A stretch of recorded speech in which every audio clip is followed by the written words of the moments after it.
이야기를 시작하겠습니다. 지금부터 말씀드릴 이야기는 제가 진실이라고 믿고 있는 제가 꾸며낸 이야기입니다. 언어로 정리할 수 있는 이야기는 아니나 이해를 돕기 위해 보편적 언어를 사용하겠습니다.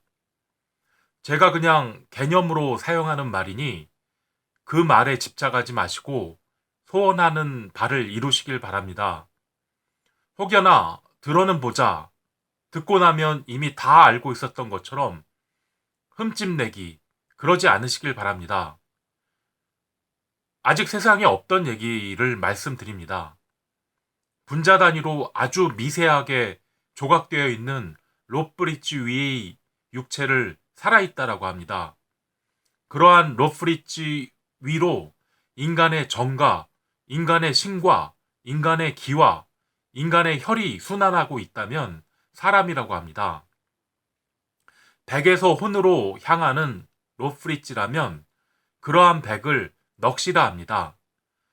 우리가 죽으면 롯브릿지가 향하던 백을 정, 신, 기, 혈이 보게 되고 새로운 몸으로 삼은 뒤 소멸합니다.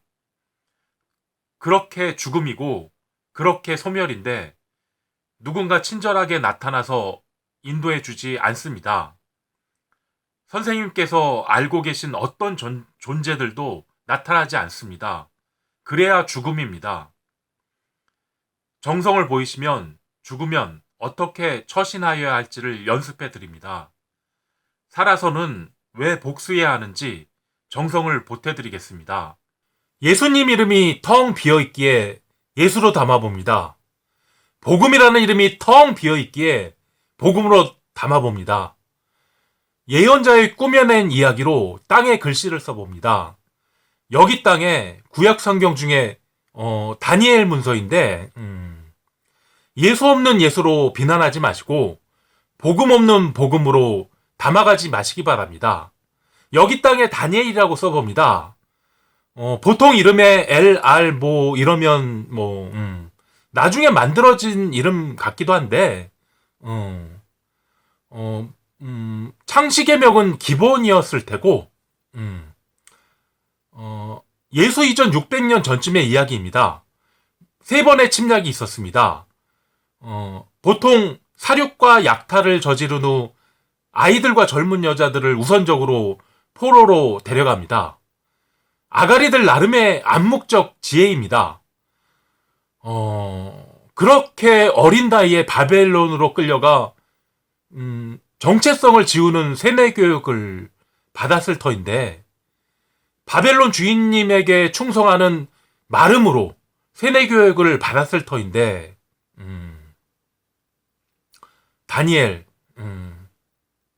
다니엘이 유대인을 만든 유대교를 만든 그런 사람입니다. 물론 그의 동지 화형에 처해졌는데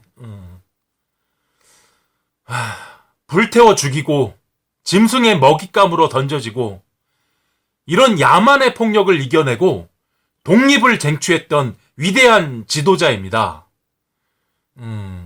지금의 이스라엘의 깃발을 들고 저지르고 있는 그 네타냐후의 완장 짓거리와 별반 다르지 않았으리라 생각됩니다. 그 위대한 바벨론의 하나님이 따로 있었겠죠? 하여간 이런저런 명분의 완장 짓거리로 수탈과 착취를 당하는 가스라이팅으로 오지게 친일파된 유대인의 정체성을 일깨우고 독립까지 이루게 한 그 다니엘의 헌신과 믿음에 경의를 표합니다.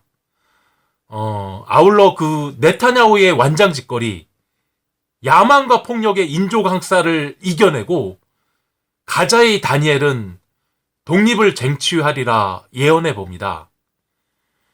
자주적 독립이 쉽게 이루어지지 않습니다.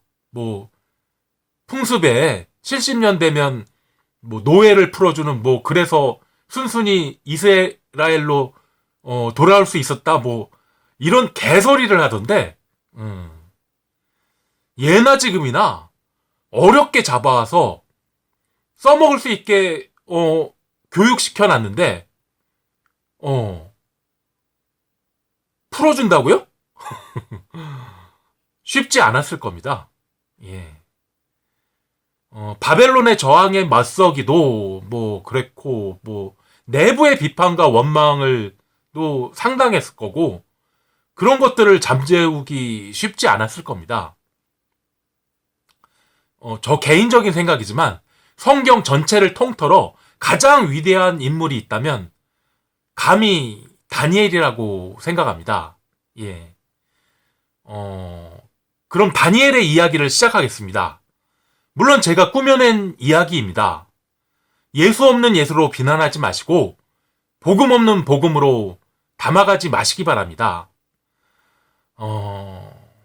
돌짝밭 민둥산 저 너머 흙먼지가 피어나면서 아이들의 울음소리와 피 흘려 쓰러진 주검의 기억이 무의식에 묻혀 있었습니다. 아무것도 기억나지 않습니다. 멍하니 그저 몸이 커지고 그때서야 사람들이 내게 관심이 많다는 걸 알게 됩니다. 친구들이 생겨났지만 그들은 나와 다릅니다. 하지만 내색하지 않습니다. 나의 모습을 나에게까지 감춥니다. 성경에는 같은 처지의 친구 3명의 이름이 나옵니다. 그들은 죽었고 다니엘은 함께 죽지 못했습니다. 비겁했던 다니엘은 모세의 이야기로 감춰진 자신의 눈을 들어 예언자의 이야기를 남깁니다. 다니엘이 죽은 뒤 그를 기억하는 사람들이 예언자의 이야기를 모아 토라 성경을 만듭니다. 모세의 이야기는 이스라엘의 건국 신화입니다. 바벨론의 찌질이 노예들에게 유대인이라는 동질감을 일깨웠습니다. 다니엘에게도 옛날 옛적 얘기인데 기록도 거의 없고 모세라는 이름으로 어떻게 살려 예언자의 이야기를 만들었습니다. 다니엘이라는 이름은 후대의 사람들이 붙여준 이름으로 당시 바벨론 이름으로 살아가는 다니엘 입장에서는 이집트 이름을 가진 모세의 이야기에 자신과 유대인의 처지와 심정이 물씬 배어 있었다고 생각이 듭니다. 그렇게 모세의 이야기로 건국 신화를 만들어서 유대인의 정체성을 확립하기 위해 노력했던 민족 지도자였으리라 생각됩니다. 보다 강력한 저항 투쟁을 하던 3명의 친구, 역할이 달랐다고 생각합니다. 가끔 자살폭탄 테러라는 네이밍이 되지만 그 심정을 헤아려보면 당연히 무장투쟁이 있어야 자주독립이 가능합니다. 이집트 400년 노예 생활에서도 우리는 독립했다. 당연 바벨론에서도 독립해야 한다. 그렇습니다. 다니엘 하면 꿈에서 이걸 얘기해야 할 것 같습니다. 다른 건 뭐 그렇고 석회벽에 주목했습니다. 4글자 얘기가 나오고 손가락이 나타나 벽에 글씨를 씁니다. 예수님도 땅에 글씨를 씁니다. 요한복음 8장 6절 손가락으로 땅에 쓰시니 뭐 그래서 저도 여기 땅에 다니엘이라고 써봅니다. 뭐 하기야 뭐 주술적 얘기를 하고 싶은 건 아니니까요. 예. 우리의 몸이나 다른 짐승들의 몸이나 똑같아요. 같은 몸이니 정신, 기, 혈의 발산도 똑같습니다. 짐승 길들여지듯이 똑같아요. 병 주고 약 주고 중독시켜서 길들이는 방법 똑같습니다. 따져보면 터무니없고 말도 안 되는 병 주고 약 주고 중독이지만 우리는 어처구니 없이 길들여집니다. 대개는 누구의 돈벌이 착취의 대상으로 길들여집니다. 기분 더러운 건데 병 주고 약 주고 중독되어 모릅니다. 이런 이유에 병 주고 약 주고 중독의 사슬에 묶여있지 않으려면 우선적으로 먹고 사는 부분을 최대한 빨리 자주적으로 실현하셔야 합니다. 그래야 감정의 영역의 스트레스가 해결되고 로프리치가 백으로 향할 수 있는 조건도 수월해집니다. 명심하세요. 자발성이 사라지면 각각의 개인이든 조직이든 초라해집니다. 가끔 만나 뵙는 아들내미가 신천지예요.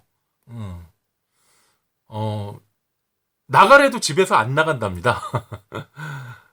같은 교회 어른들이 여기저기 소개시켜주면 뭐 알바한다고 그럽니다. 예. 성경이 신령하고 비밀스러운 하나님께서 성경이라는 프로젝트를 가지고 뭐 처음부터 세상 끝날까지 그림을 그려 놓으셨다고 생각을 하십니다.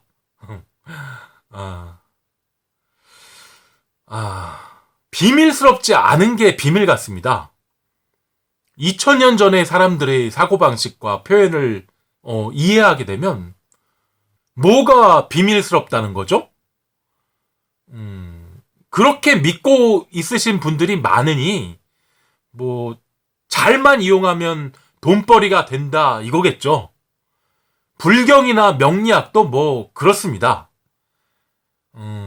성리학 이후에 동학이 실패하면서 우리 마더 코리아의 가치관이 없습니다. 혼란스러워지면 돌아갈 수 있는 마음의 고향이 없어요.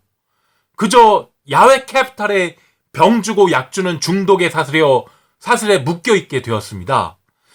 정확히 말하면 여전히 성리학의 탈을 쓴 야외 캐피탈의 노예로 살고 있습니다. 상황이 이렇다 보니 뭐 신천지다 어디다 뭐 떠드는 성경의 말이 뭐 신비스럽고 비밀스런 영험한 뭐 그렇게 들리는 겁니다. 유튜버를 통해서 몇몇 분들을 만나보다 보니 그거였어요. 이걸 계기로 이전의 모든 나의 언어를 성경의 언어로 바꿔볼까 합니다. 유튜버를 통해서 여영강의 성경 이야기를 들려드리고 선지자를 기다리겠습니다. 선지자들께서 병 주고 약 주는 중독의 사슬에서 자유롭기 위해 먹고 사는 방편의 문제도 고민하겠습니다. 백이었던 시절에 몸을 얻었기에 백의 소리의 합당함을 보입니다. 합당한 자들에게만 백의 소리를 보입니다. 초라하다고 하기에 하찮은 돈이라 눈에 담지 않았습니다. 문자로 신청하시고 정성을 들이시면 전화드리겠습니다.